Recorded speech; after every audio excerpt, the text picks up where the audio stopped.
Assalamualaikum warahmatullahi wabarakatuh. Selamat pagi, selamat siang, selamat malam. Ya, sekarang kita masuk ke materi yang keberapa ya? Keempat ya teman-teman ya. Ya, di materi 4 ini nanti akan ada beberapa sub materi. Karena content is the king ya. Konten itu adalah rajanya dari sebuah blog atau sebuah website. Maka untuk ngobrolin konten ini kita akan beberapa tahap. Dan untuk apa ya? Kemarin kan udah bikin blog gitu ya. Nah, sekarang pastinya kita akan belajar bagaimana membuat postingan di blog gitu. Nah, bikin postingan itu kayaknya sih simple ya, kayaknya mudah seperti yang saya bilang ya kan. Yang udah saya tunjukkan kemarin kan tampilannya nggak jauh beda sama Word gitu ya. Post editor itu tampilannya nggak jauh beda sama Word, cuma kadang nih kalau kita nggak kulik lebih lanjut, ada beberapa hal yang kurang kita perhatikan fungsi-fungsi di dalamnya. Nah, kita akan menjembrengkan semua fitur-fitur di dalam postingan itu menjadi beberapa submateri di materi yang keempat.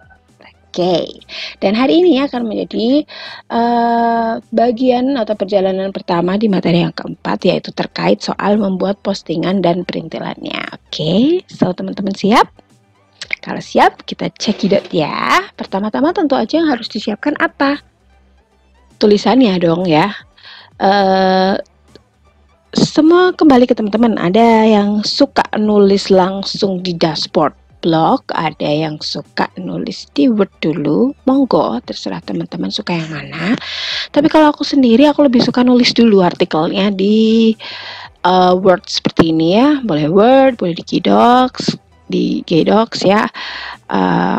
Biasanya selain mengantisipasi misal lagi di tengah nulis kok mati lampu gitu kan, kadang tuh suka nggak kesimpen gitu kan, nangis misal udah nulis panjang di dashboard tiba-tiba mati lampu dan ternyata nggak kesimpen, atau yang kesimpen cuma separuh aja, itu nangis banget karena saya pernah mengalaminya gitu. Jadi ya saya lebih suka seperti ini, saya tulis dulu baru nanti saya pindahkan ke post editor gitu. Tapi kalau teman-teman lebih suka langsung nulis dashboardnya, ya nggak apa-apa.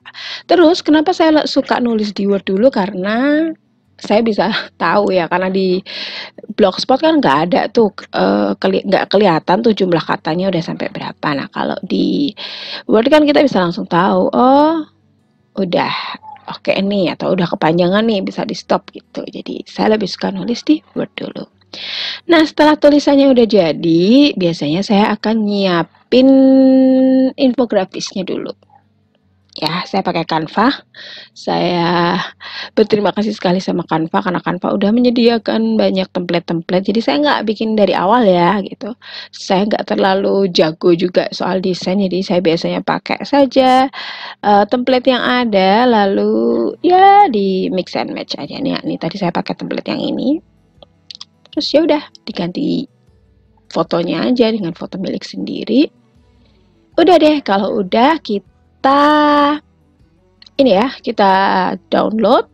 Sudah ada di laptop saya juga seperti ini. Nah, yang teman-teman harus perhatikan adalah soal foto.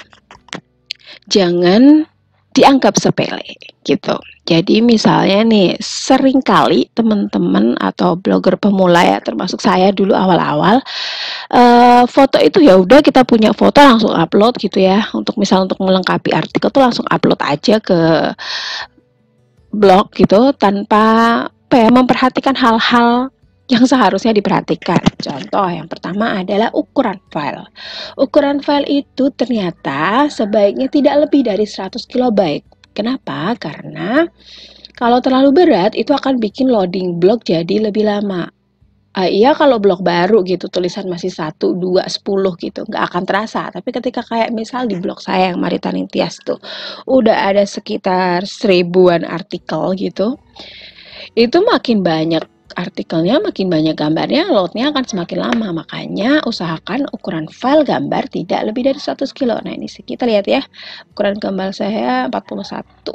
Nah ini ada 4 gambar, jadi dalam satu artikel sekitar 80 kilo ya, 80, 160-an lah ya. Ya oke lah. Oh, ada satu yang gede ini.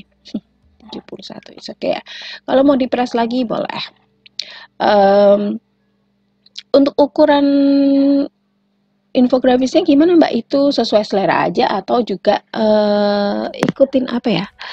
Ikutin itu template-nya. Karena beda template kadang beda default ukuran gambar sih ya. Cuma ini saya ngikutin pakai nanti karena template yang akan saya pakai nanti sepertinya cocok pakai ukuran ini, jadi kita pakai ini aja. Terus jangan lupa untuk ini, mengubah file name-nya ya. Misalnya kita kalau habis download gitu atau itu kan kadang namanya nggak seperti ini. Nah, kayak apa ya, misalnya aku kasih contoh, misal downloadan awal, misal kayak gimana ya, aduh udah diganti semua yang di sini. Nah, istilahnya pokoknya misal kita habis download lah ya dari gambar mana gitu kan namanya nggak asik tuh. Oke, kita coba deh misalnya download yang ini ya. Misal kita download gambar ini.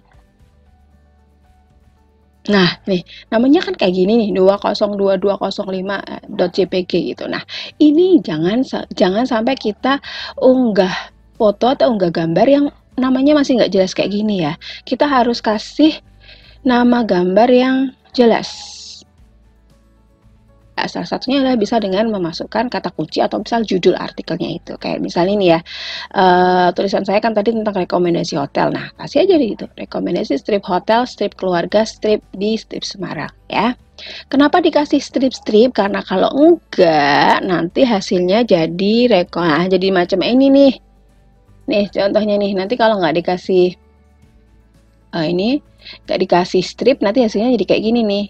Ada stripnya, strip 20 kayak gini ya.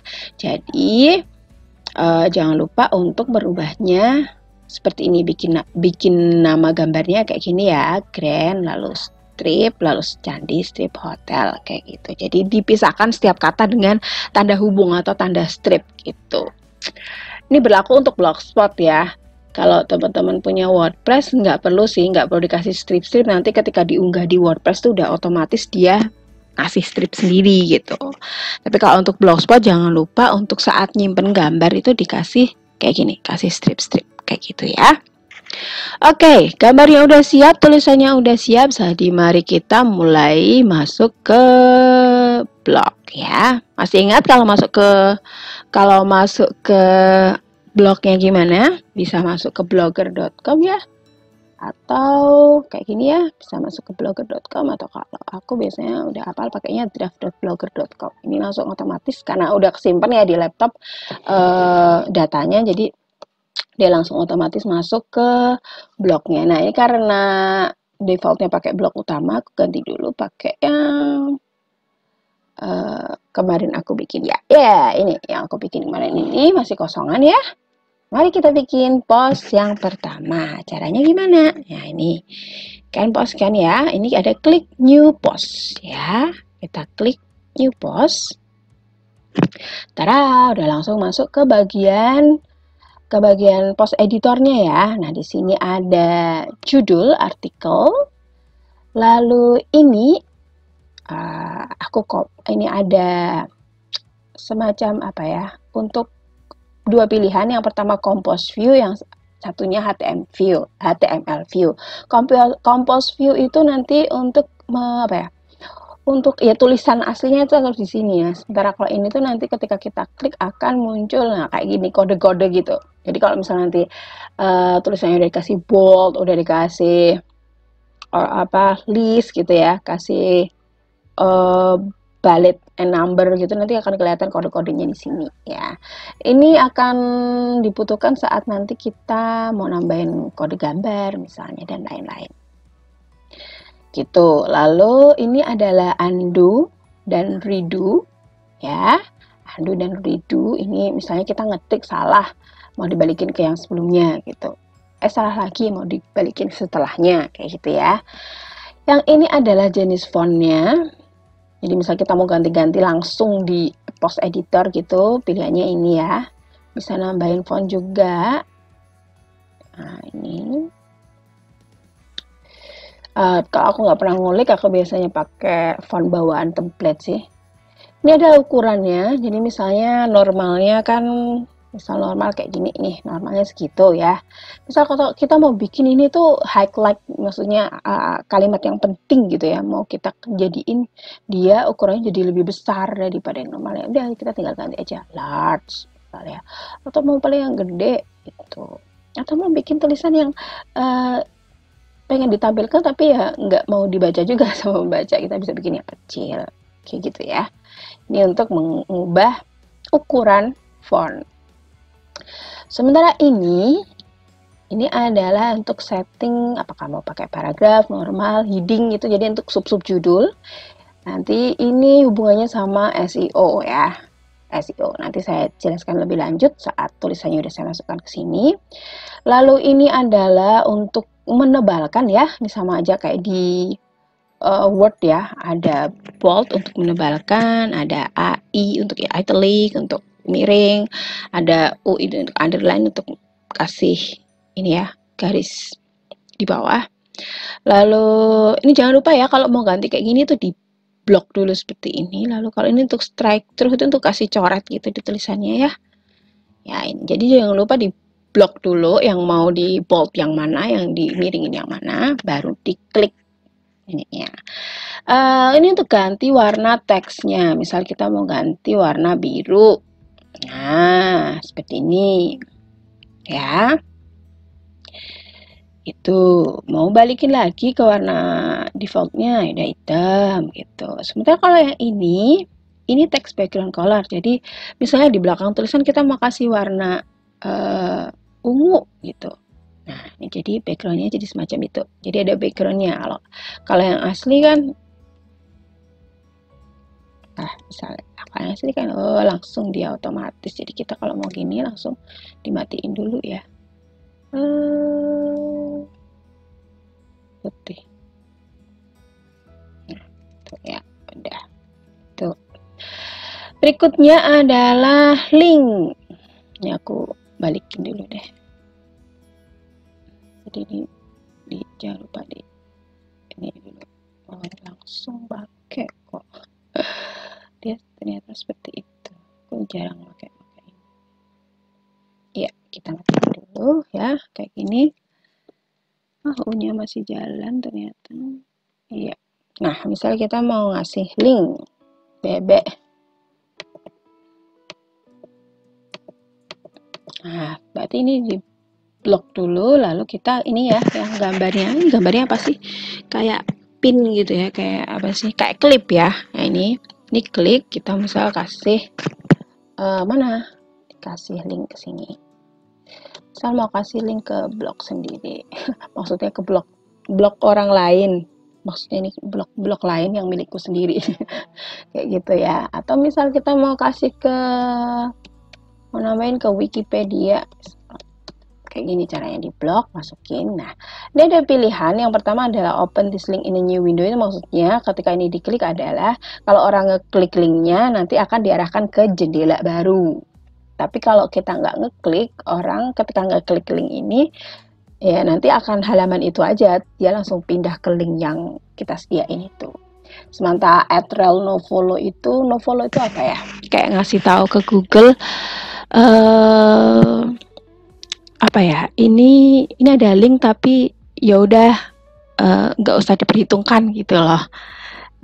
Aku jarang sih pakai @rel nofollow ini ya, meskipun kadang beberapa orang yang bilang sesekali boleh ngasih nofollow, tapi karena kalau klien ya, apalagi kalau hubungannya sama klien itu pasti mintanya link do follow, karena kan dia nitip link di kita itu kan biar Google kasih kita ngerekomendasiin ke Google link ini gitu ya. Jadi jarang pakai yang nofollow sih, kecuali memang apa ya, si klien ini minta linknya banyak banget gitu ya, biasanya kita nego, misal yang satu do follow, yang duanya no follow, seperti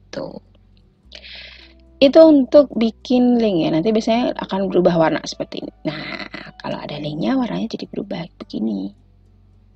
Nah ya, terus ini yang gambar picture ini adalah untuk mengambil atau memasukkan gambar ya. Kalau misalnya kita gambarnya dari handphone, misal teman-teman yang nulisnya dari handphone ya, upload from computer nih bisa juga dari handphone nih ya.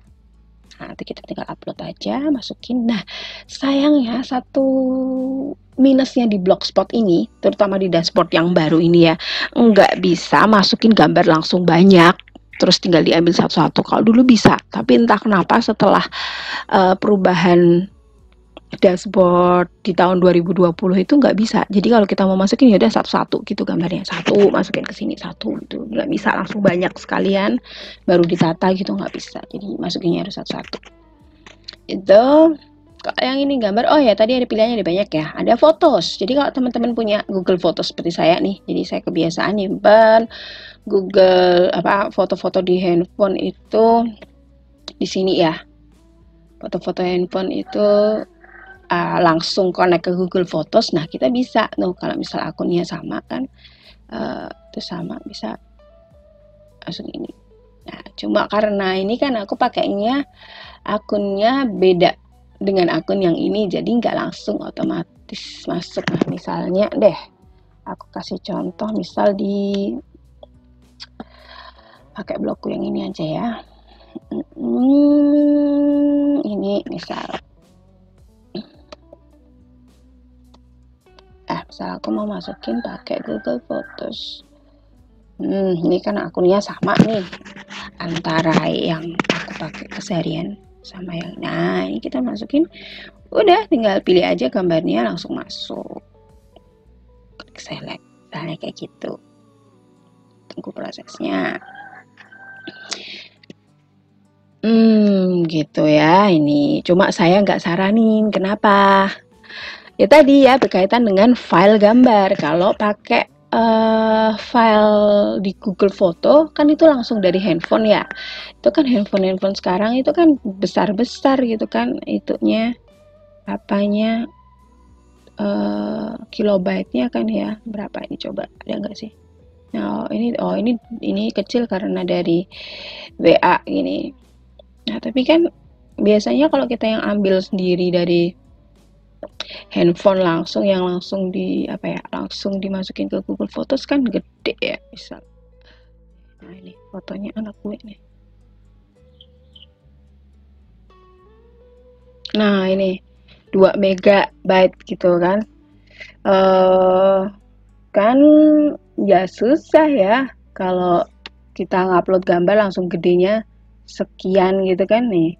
2 mega gitu kan gede banget nanti masuk ke blognya. Jadi kalau saya nggak sarankan, meski ada fitur itu saya nggak menyarankan ya. Cuma mau nunjukin aja bahwa bisa kita ambil dari Google Photos. Tapi kalau misalnya teman-teman punya Google Photos yang ukuran file yang nggak gede, bisa cara seperti itu. Atau misal teman-teman nyimpen fotonya di Google Photos dulu baru dimasukin ke sini, bisa seperti itu ya.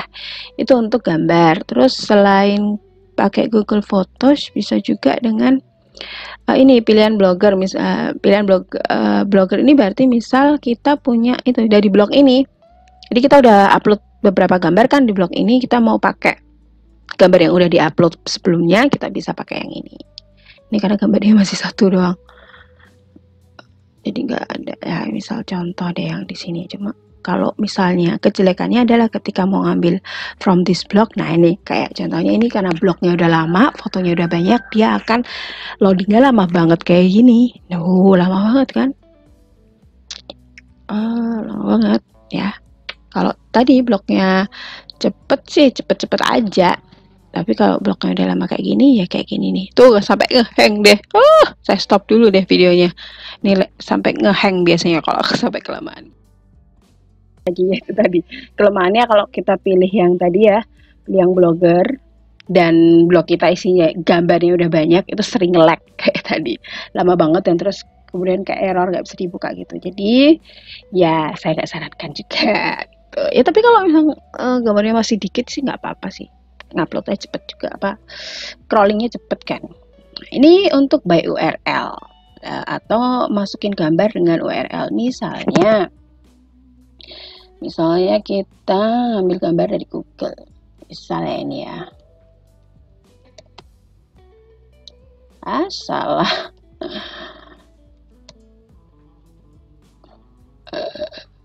Kita cari gambar deh di Google.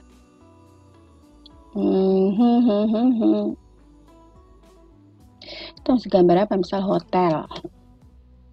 Nah, misal kita mau gambar kayak gini kan. Nah, kita bisa nih kita klik gambarnya, kita copy image link. Kita masukin image-nya di sini. Kayak gini. Nah, jadi kita masukin linknya kan. Kita tinggal klik aja ke sini lalu select. Udah, langsung masuk. Tuh, ini cara masukin gambar kalau pakai link ya. Jadi di copy image linknya, terus masukin. Gitu. Misalnya, itu salah satu caranya ya. Dulu saya waktu awal-awal ngeblog suka pakai cara ini. Tanpa saya tahu bahwa ini ukurannya, fotonya ukurannya berapa, terus ini copyright atau enggak. Saya tetap kasih sumber sih, misalnya kayak gini. Misalnya saya kasih sumber ya, nih untuk caption. Misal sumber, kita lihat nih tadi dari mana nih, Oke Zone Travel. Kita kasih sumber Oke Zone Travel. Terus saya kasih sumber kayak gini sih. Cuma kan saya nggak ngerti nih ukurannya berapa, ya kan? Ukuran filenya berapa, gede atau enggak. Itu yang saya dulu nggak terfikirkan gitu. Jadi saya dulu suka seperti ini. Nah, jeleknya lagi nih kalau kita pakai gambar pakai yang link ini, ketika one day webnya ini udah mati, gambarnya kan jadi hilang otomatis. Akhirnya jadi broken image, jadi broken link. Itu kita harus rapi-rapi ya. Kayak kemarin yang sempat saya share di Instagram ya, soal 404. itu saya bersihnya banyak banget karena ternyata saya waktu awal-awal ngeblog suka pakai cara ini kan, ngambil gambarnya dari blog orang lain gitu, saya linkkan, terus kasih sumber kayak gini, ternyata blognya udah nggak ada, blognya udah kukutan, udah nggak diperpanjang domainnya lah, atau gambarnya udah, atau postingan itu udah dihapus, terus gambarnya udah hilang, akhirnya jadi broken link. Itu salah satu, itu kekurangan kalau kita pakai cara ini, masukin gambar dengan cara yang link tadi ya. Itu untuk gambar ya. Terus kalau insert video, bisa pakai upload from computer. Cuma ya tadi ya, berkaitan sama file, pasti gede banget kan filenya. Atau kadang bisa lama juga kan load kan, kalau video kan pasti lebih besar dari gambar kan ukurannya. Jadi bisa lebih lama. Saya sendiri jarang sekali melakukannya. Saya bisa pakai YouTube. Nah, YouTube ini bisa dua. Jadi kalau ini uploads ini itu contoh kalau akun kita punya YouTube dan kita udah punya video di sini. Sementara kalau search itu kita bisa ambil dari YouTube orang lain gitu. Misalnya ya, aku kasih contoh ini yang ini kan ada channel YouTube-nya ya. Kita pilih YouTube, pilih yang uploads. Nah, ini deh bisa muncul blog-blog yang udah video-video yang udah aku upload di YouTube, tinggal mau pakai yang mana. Gitu. Ternyata termasuk yang kita unlisted juga muncul. ya, jadi kita tinggal klik aja. Misal review Scarlet Whitening. Udah nanti munculnya di mana dia hilang? Oh, di bawah. Itu ya. Itu buat memunculkan video. Kalau nggak dihapus aja. Itu ya. Sementara kalau yang tadi untuk upload ke YouTube, misalnya ya kita cari di YouTube dulu. Dari YouTube, misalnya kita mau mau ngasih gambar apa? Ngasih gambar apa ya? Oh, ada ini. Ada trailer Keluarga Cemara 2. Nah, kita klik ini aja, kita klik linknya, ya kan? Terus kita masukin ke sini, search. Nah, ketika muncul, nah misal kita mau bikin tulisan tentang Keluarga Cemara 2, tuh, udah muncul, lalu select, udah deh. Ya, jadi ada dua ya tadi kalau untuk YouTube. Apakah ambil dari video sendiri kalau akun Google yang kita pakai itu berkoneksi dengan YouTube juga, atau bisa pakai di YouTube orang lain, atau YouTube kita sendiri yang akunnya beda sama yang kita pakai dengan akun blog ini. Gitu cara untuk masukin video ya. Lalu ini adalah insert special characters. Jadi misalnya emoji atau apa ya? Apalagi sih, oh ada pakai ini ya, simbol, terus bahasa-bahasa dari negeri lain, sama nulis pakai Hangul, ini ada loh. Oh, tapi saya nggak pernah pakai ini ya. Jadi teman-teman bisa ngulik sendiri. Tapi pokoknya kalau pakai yang macam-macam ini di sini ya. Oh, saya nggak bisa nulis. Siapa yang mungkin suka review drama Korea, bikin mau nulis Hangul bisa di sini. Gitu ya. Atau misal kasih emoji atau apa. Nah, ini ya. Tapi saya nggak pernah pakai. Jarang saya mengetik apa adanya gitu, nggak jarang. Bukan tipe orang yang suka rame-rame pakai emoji gitu. Makanya teman-teman kalau WA saya gitu baca kok kayaknya jarang ngasih emoji ya, karena saya ngetiknya pakai lebih sering bukanya pakai WA WhatsApp web ya, jadi jarang suka enggak ngeklik emoji gitu. Kalau di web kan agak rempong ya, jadi jarang pakai kayak gini.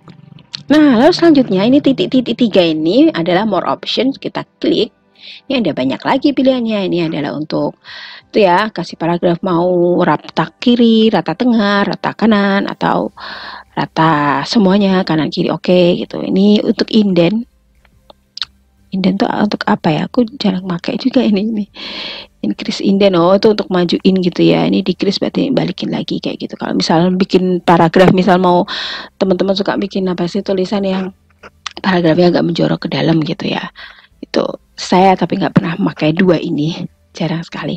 Nah, ini adalah bulleted list nih, misalnya kita mau nulis bebek, ayam, ayam, apalagi lele.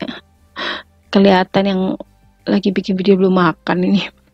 Ini kita kasih bulleted list ya, berarti jadi kayak gitu. Jadi ada bulletnya ya. Atau kalau kita kasih ini berarti 1, 2, 3. Jadi bikin list ya. Oke, oh ini ada Hangulnya di sini. Tadi jadi ternyata ya. Oke, ini misal kalau mau menghentikan listnya udah tinggal diklik lagi aja. Udah ya. Ini misalnya kita mau enak sekali ya.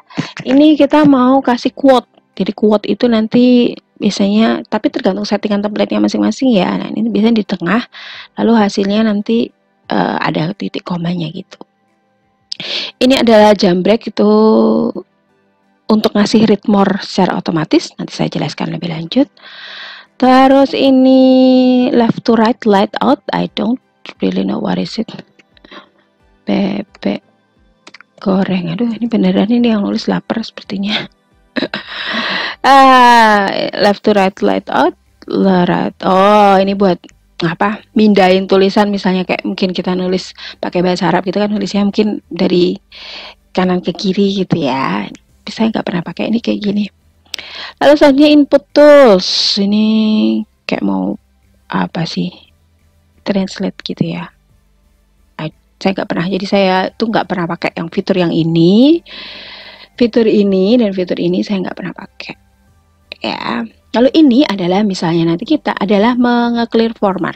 Jadi misalnya, aduh, kita nanti ya pindahin dari Word ke sini, kita clear format dulu biar format yang sebelumnya nggak ikutan gitu, termasuk fontnya, tatanannya gitu enggak. Jadi kita natanya itu di sini, nulisnya boleh di Word tapi nata paragraf dan lain-lainnya tetap di editor post gitu ya. Nanti saya akan tunjukkan caranya. Lalu selanjutnya ada labels ya. Labels ini untuk ngasih label tulisan. Label tulisan kalau udah ada ya enak kayak gini kan, tinggal milih. Misalnya kita udah pernah nulis sebelumnya, kita tinggal pilih. Tapi kalau ini kan benar-benar baru nih, baru nulis pertama, kita tulis di sini. Misalnya ini mojo bobo. Coba ini labelnya mojo bobo. Gitu. Karena tadi kan rekomendasi hotel, ini kalau rekomendasi staycation kita kasih nama labelnya mojo bobo gitu ya. Untuk publish ini bisa otomatis, bisa di set gitu, di set ke yang akan datang. Bisa sih di backdate tapi ada kekurangannya. Otomatis itu berarti kita ketika klik ini, begitu kita klik publish, jamnya sesuai dengan ketika kita klik publish. Sementara kalau set date at time itu misalnya kita tuh cuma bisa di depan laptop cuma hari Sabtu sama Minggu gitu misalnya. Nah, kita tapi mau gimana caranya tulisan itu setiap minggu ada tulisan. Nah, kita bisa setting. Misalnya kita bisanya tanggal Kita tulis hari ini ya, tanggal 2 kita nulis 5 artikel sekaligus. Nah, kita setting yang satu dipublish hari ini secara otomatis, yang satu dipublish tanggal 9. Yang satu dipublish tanggal 16, satunya dipublish tanggal 23, itu bisa. Gitu ya. Ketika kita nyetingnya future ya, atau di masa depan, itu nggak ada masalah soal link. Tapi yang jadi masalah adalah misal kita ini di bulan Juni nih, tapi kita mau backdate ke tanggal 26 Mei. Nah, ini sekarang yang akan jadi kesusahan untuk di Blogspot. Blogspot itu kan linknya ada tahun sama bulannya ya. Ya, itu kelihatan gitu. Meskipun kita backdate tanggal 26 Mei, tapi linknya itu nanti tetap Juni, tetap 2022 strip 06. Jadi kelihatan. Nah, ini bilangnya posting tanggal Mei, tapi kok tetap Juni gitu. Itu kejelekan Blogspot lainnya sekarang. Dulu nggak seperti itu. Nggak seperti itu. Kenapa? Karena kita backdate ya linknya ikutan di bulan yang kita backdate itu. Misal kita backdate-nya ke Mei, ya dia otomatis linknya jadi 05 gitu. Nanti 2022 05. Sekarang enggak. Jadi saran saya nggak usah backdate-backdatean. Kok dulu saya suka backdate, jadi saya bikin blog itu kan tahun 2013. Ada beberapa tulisan saya di Multiply, di Facebook Notes gitu, saya jadikan satu, saya pindahkan ke blog itu kan, ke blog yang Marita Ningtyas itu. Saya sesuaikan tanggalnya dong. Ya misalnya dulu saya posting di Multiply-nya tahun 2007 gitu ya, saya bikin 2007 gitu. Dulu bisa linknya ikut sama tanggal yang kita set. Nah, sekarang nggak bisa sejak ada update dashboard baru itu. Jadi ya usahakan untuk tidak nge-backdate.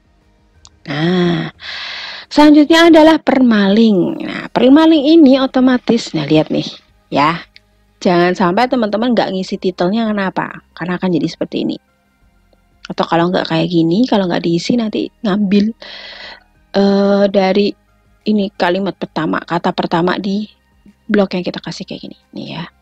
Jadi usahakan untuk ngecek, oh ini bisa loh, bisa Mei, tapi nggak tahu kalau di publish nanti bisa ikut Mei nggak. Ini kita tadi bikinnya kita setting tanggal Mei ya. Sekarang bisa berarti, kemarin sempat nggak bisa soalnya. Kita coba aja. Nah, bisa juga kita custom. Kita custom itu nanti saya tunjukkan ya. Ini location, ini saya nggak pernah pakai ini mungkin kayak kalau di Instagram itu bisa kayak ngasih tahu kita postingnya di mana gitu ya. But I never do this. Search description udah pernah dijelaskan kemarin-kemarin ya, jadi kayak meta deskripsinya. Lalu options ini berkaitan dengan komen pembaca, apakah diizinkan untuk komen di artikel itu atau tidak. Emang ada gitu Mbak yang nggak mengizinkan? Oh ada. Waktu saya ikut kontes SEO beberapa waktu lalu, saya menonaktifkan komentar karena itu ternyata mempengaruhi gitu.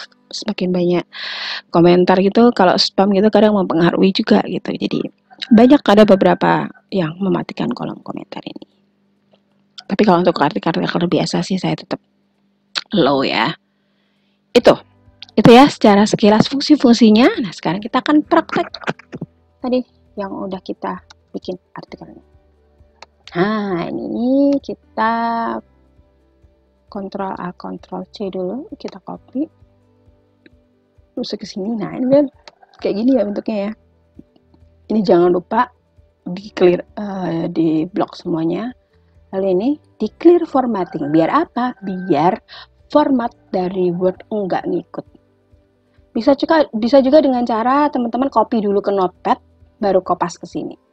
Cuma sekarang saya jarang melakukan itu, saya paling gini doang. Nah, jadi beda nih tulisannya, beda kan sama yang tadi. Nah, jangan lupa ini masukkan ke judulnya, masukkan ke judul ya, seperti ini. Terus senangnya lagi, oh ya, saya kalau nulis di Word kayak gini nih, nggak saya kasih paragrafnya ya udah kayak gini, nggak saya tata apa-apa, langsung nulisnya ya udah tanpa kasih spasi atau apa-apa gitu setiap paragrafnya ya. Kenapa? Ketika saya pindahkan ke sini udah langsung rapi. Udah enak kan? Udah ngebikin ini sendiri kan. Begitu kita clear format tadi udah langsung dia bikin paragraf sendiri gitu. Nah, berkaitan dengan SEO ya. Berkaitan dengan SEO, Saya ngambil kata kuncinya nih Mbak, kata kuncinya ini adalah rekomendasi hotel keluarga di Semarang. Nah, pastikan satu ada di judul untuk kata kuncinya. Lalu yang berikutnya adalah kalau bisa muncul juga di sini, di paragraf pertama. Ada ya. Lalu selanjutnya muncul di salah satu subjudul kata kuncinya yang kita pakai, rekomendasi hotel keluarga Semarang. Nah, subjudul yang pertama gunakan heading. Heading itu ya. Kenapa nggak yang mayor heading, Mbak? Oke, saya jelaskan. Mayor heading atau kalau bahasa Indonesianya itu seperti judul utama, ini H1. H1 di dalam halaman artikel itu hanya untuk judul postingan dan biasanya ini otomatis H1 kecuali templatenya belum SEO friendly. Nanti saya tunjukkan apakah template Blogspot sudah SEO friendly ya. Jadi template-template yang sekarang rata-rata ya yang udah SEO friendly itu pasti otomatis judul postingan udah H1. Jadi kita ketika di dalam artikel kita mulai headingnya dari ini, judul ya. Kalau di settingan bahasa Indonesia ini judul ya. Ini H2. Jadi di dalam artikel ini kan udah H1 nih judulnya.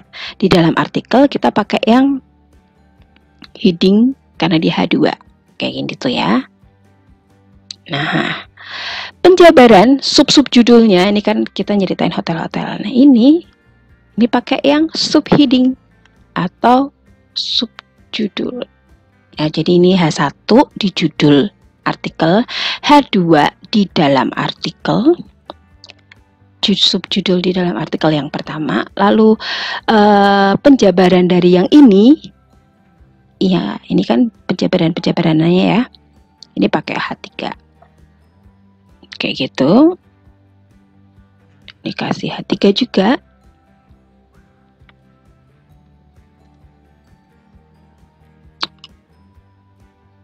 ini kasih H3 juga. Nah, kayak gini. Misalnya nih nanti misal di Haris Hotel Centraland Semarang ada poin-poin lagi, misal mau teman-teman mau ngasih misalnya tentang restoran, kita mau jelasin sendiri-sendiri restorannya Haris seperti apa gitu, atau lagi misal di sini nanti kita kasih fitur kamar. Nah ini kan poin-poin dari si Harisnya gitu, ini kita kasih berarti yang minor heading atau H4 gitu ya. Jadi poin-poinnya di bawahnya lebih kecil lagi. Seperti ini. Jadi nanti hasilnya akan SEO-nya tuh rapi gitu. Misalnya kayak gini ya. Kalau di dalamnya ada poin-poin lagi contohnya. Kalau nggak ada ya udah nggak usah. Terus saya kasih contoh aja. Oke. Nah, lalu satu lagi kata kunci yang lain adalah di bagian penutup gitu ya. Jadi tadi ada di judul, ada di paragraf pertama, ada di salah satu subheading, boleh dimasukin di situ atau misalnya ada subheading yang banyak, bisa ditaruh di mana aja, pokoknya di salah satu subheading atau subjudul, lalu di penutup. Itu minimal ya. Kalau misal tulisannya lebih panjang, mau dimasukkan di dalam artikelnya monggo. Tapi yang paling utama sih di situ. Terus kita juga bisa pakai kata-kata kunci yang berkaitan, misal panjangnya kan rekomendasi hotel keluarga, kita pakai hotel keluarga doang gitu bisa gitu, atau hotel di Semarang gitu bisa ya. Itu ini udah selesai nih, sekarang kita masukkan gambarnya. Nah ketika gambar itu jangan lupa di kayak gini, biar lokasinya tuh tepat di yang kita mau gitu loh, karena kalau enggak itu suka gambarnya tuh suka kemana, ke bawah sendiri kalau nggak dikasih itu. Kita masukin ya judulnya. Nah ini jeleknya itu nggak bisa banyak gitu, harus satu-satu kayak gini. Masukin gambarnya ya. Terus nah ini kan ini ya, ada fungsinya. Jadi kita klik ke gambar, dia akan muncul fungsinya. Ini ada fungsinya untuk apakah mau di rata kanan, rata kiri, rata tengah. Lalu ini adalah ukuran gambarnya ya, small, medium, large, extra, atau original. Lalu ini ada caption. Saya jarang pakai caption karena udah pakai infografis, biasanya udah ada namanya, jadi saya jarang pakai ini. Nah kalau yang ini adalah lengkapnya. Ada ini, jangan lupa diklik yang tadi ya. Kita klik yang gambar roda tadi.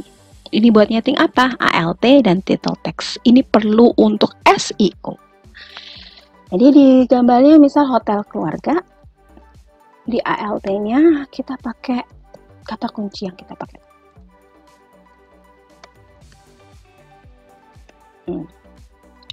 Ukurannya monggo terserah teman-teman, tapi kalau saya di blog utama biasanya pakai original size karena tadi sudah saya setting sesuai dengan template. Saya nggak tahu nih nanti template yang ini cocok nggak ya pakai original size, nanti kita lihat deh di preview ya. Gede banget. Nah, bisa kayak gini. Kita rapikan lagi, kita masuk kemana lagi nih? Mau kasih gambar di bagian terbucil, kira-kira di mana ya? Oh iya, ada yang tanya, Mbak, kira-kira tuh untuk gambar itu gimana sih bagusnya per berapa kata? Ada yang menyarankan per 100 kata itu kasih gambar, apalagi untuk artikel-artikel panjang ya. Misal saya pernah nulis tuh 4.000 kata, satu artikel 4.000 kata gitu. Kalau langsung di judul habis itu tulisan semua gitu kan orang capek bacanya ya. Nah itu bisa dijeda per 100 kata. Tapi kalau saya sendiri paling biasanya kayak gini. Ini karena menjelaskan satu bab, di bagian ini satu gambar lagi gitu. Ini tadi artikel 1000 artikel ya. 1000 artikel 1000 kata ya. Gak terlalu panjang lah. Nah ini kita taruh mana ya? Kita taruh sini. Ini kira-kira aja. Nah saya contohin ya, kalau saya langsung masukin 2 gambar. Langsung gambar ini sama ini langsung gitu.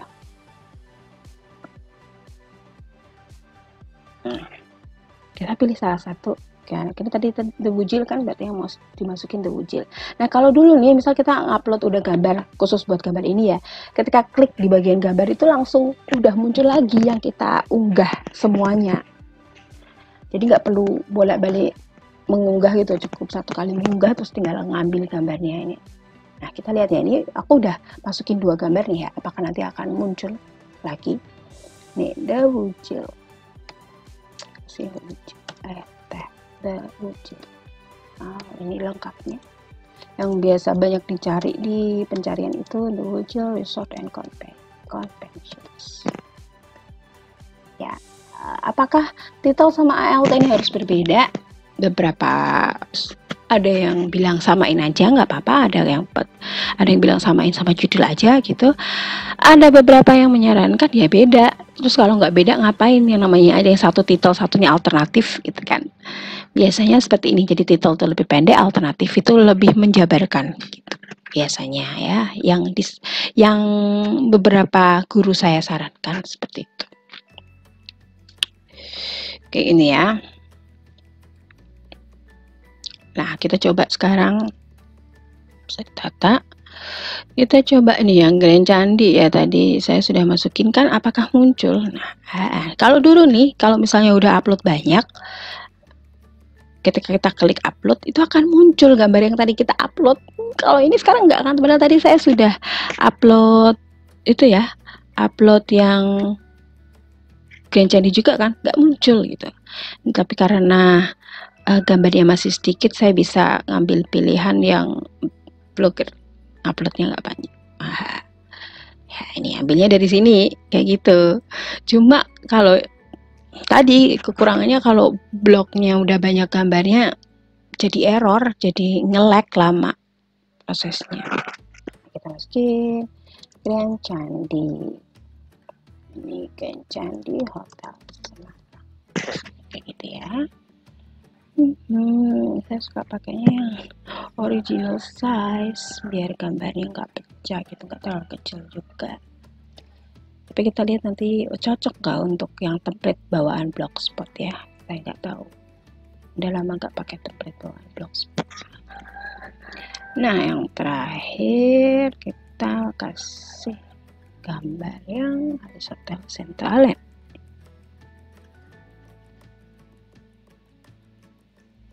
Iya, jangan lupa diisi harus Hotel Centraland Semarang.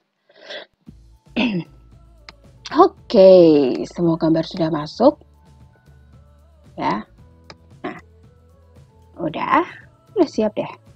kalau misalnya teman-teman mau meyakinkan diri sendiri kira-kira udah bagus belum ya postingannya, kita bisa klik preview.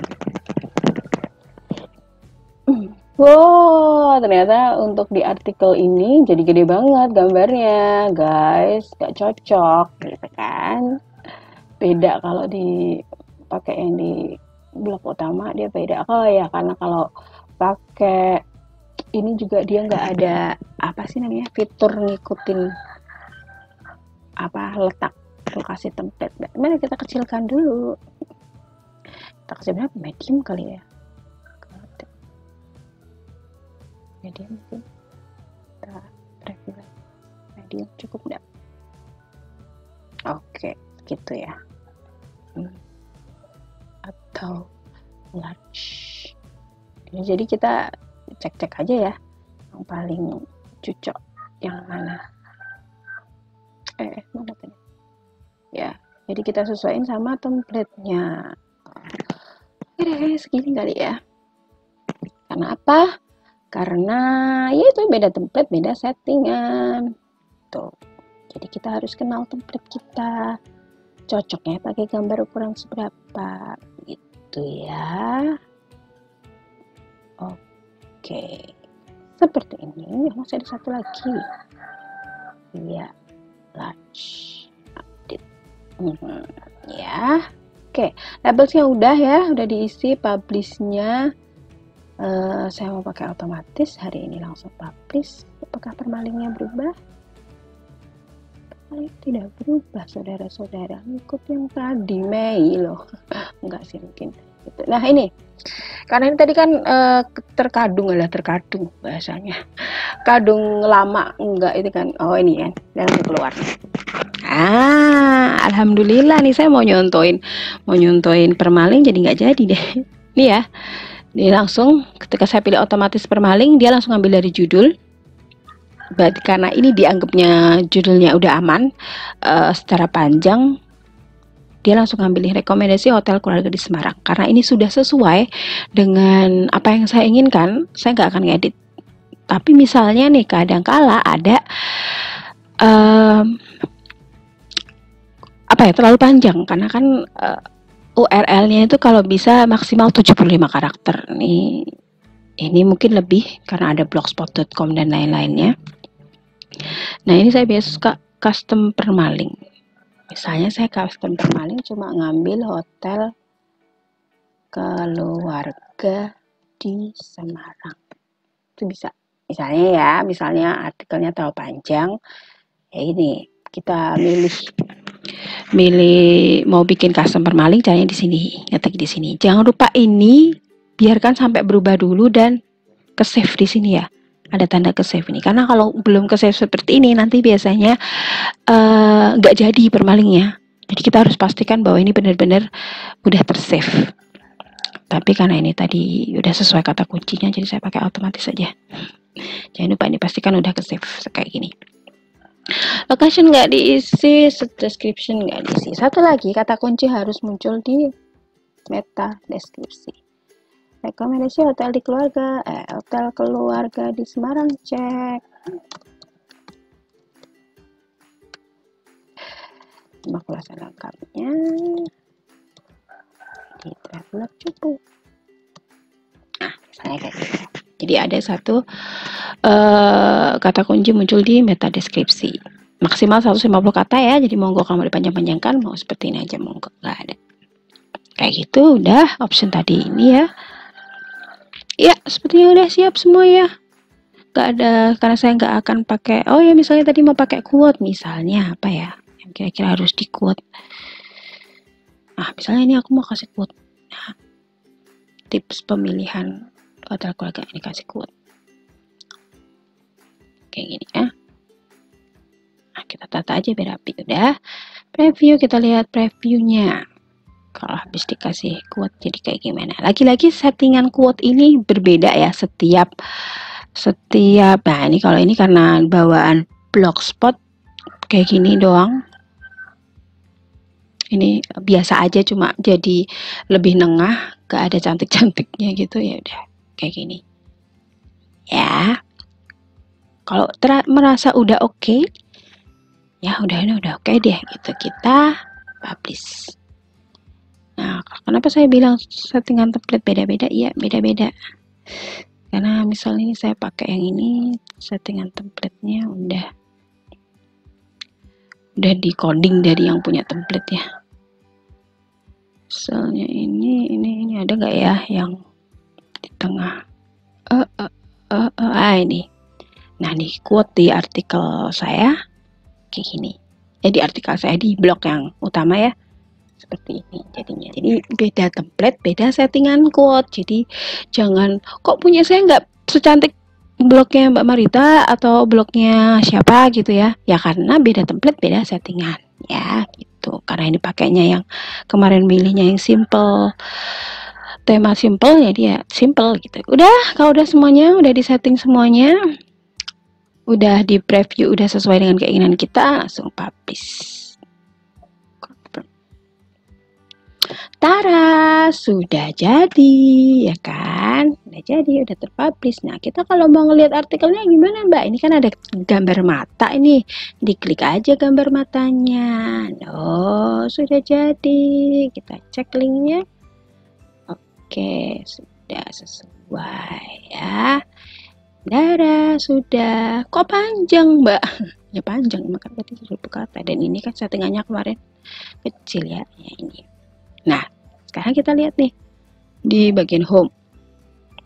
Kita balik ke home ya. Nah,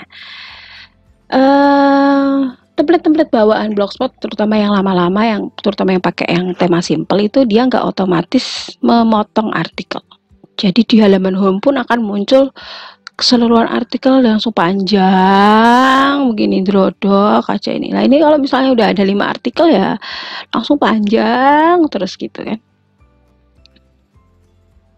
Beda kalau di blog-blog misal kayak gini nih, udah pakai template pihak ketiga, dia otomatis mutus kan, ada read more-nya gitu. Kalau kita klik baru muncul artikel yang seutuhnya kayak gini. Nah, di beberapa template bawaan Blogspot itu tidak, jadi drodok aja gitu loh template artikelnya itu. Nah, nanti kalau misalnya ada 2 artikel, 3 artikel, ya udah semuanya full artikel itu muncul gitu di halaman home-nya, di halaman berandanya. Kan gak asik ya, orang juga mau scroll kan cuma mau lihat judul-judulnya doang udah males gitu kan. Nah, caranya adalah ini ya, kita masuk tadi, gimana kalau mau ngedit tulisan, kita klik di judulnya, klik, kita kasih tadi, taruh di situ ya, titiknya di belakang titik halaman. Kita kasih ini, insert jam break. Jangan lupa diupdate kalau melakukan pengeditan. Kita lihat yuk, apakah berubah di halaman. Nah, ada read more-nya deh. Jadi itu cara gampang ngasih read more buat teman-teman yang males pakai kode-kodean ya. Tapi ya emang harus manual satu-satu gitu. Nah, kalau misalnya teman-teman udah pakai bawaan template bawaan Blogspot dan artikelnya udah banyak, satu-satu bikin jambret, insert jambret gitu kayak tadi kan, yo kesel ya, capek kan. Tuh bisa pakai kodenya di mana, ada di blogspedia.my.id ya, cari aja di sana. Kasih read more gitu. Itu cara gampangnya ngasih read more. Jambret ini juga bermanfaat ketika kayak di blog saya ini, dia kan udah ada otomatis read more-nya ya, jadi nggak pakai itu juga otomatis sudah kepotong di halaman home-nya. Tapi nih, jadi ini saya setting kan satu home itu ada 12 postingan.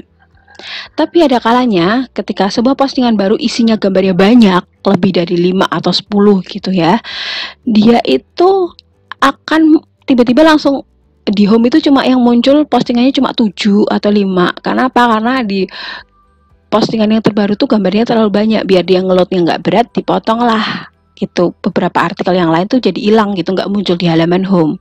Nah, dengan memasukkan jambret di artikel yang paling baru itu, jumlah artikelnya jadi sesuai dengan yang settingan kita gitu ya. Mungkin nanti teman-teman atau yang udah lama ngeblognya menemukan masalah itu, kok aku nyeting di halaman beranda itu 7 artikel kok yang muncul cuma 3 aja. Nah, bisa di akalin dengan itu, taruh di artikel yang paling baru, dikasih jambret. Coba deh, nanti insya Allah habis itu muncul sesuai jumlah artikelnya, muncul sesuai yang kita setting.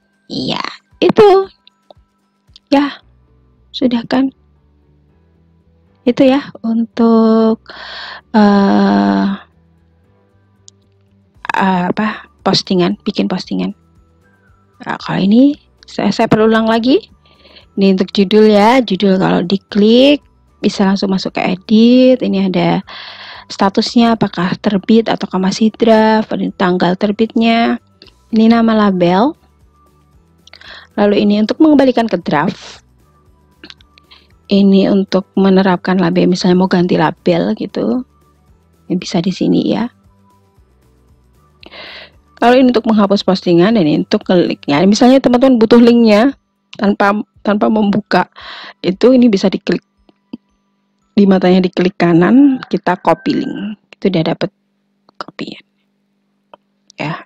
Ini udah copy link, ini iya udah masukkan, jadi dapet linknya ya. Jadi nggak perlu buka ke sini, nggak perlu diklik lalu baru di post, tapi bisa dari mata ini diklik kanan lalu copy link gitu ya. Ini karena belum ada jejak, ini 0 ya. Ini adalah penulisnya.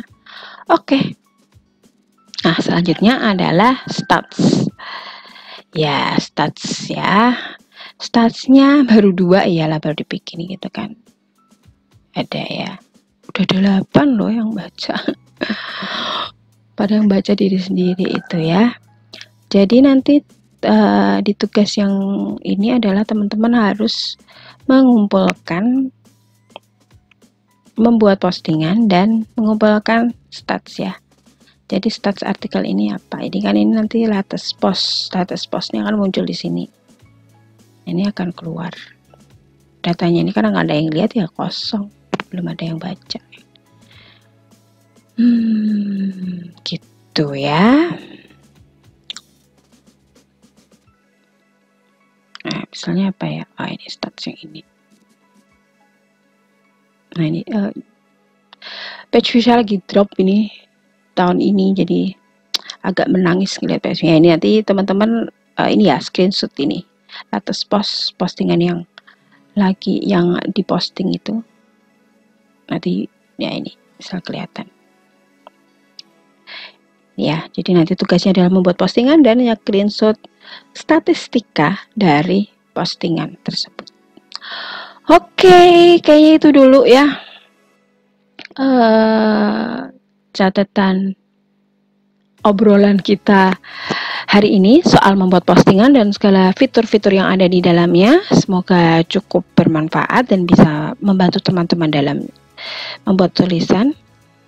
So, sampai jumpa di catatan atau obrolan besoknya lagi ya. Jangan lupa nanti kita diskusi ya.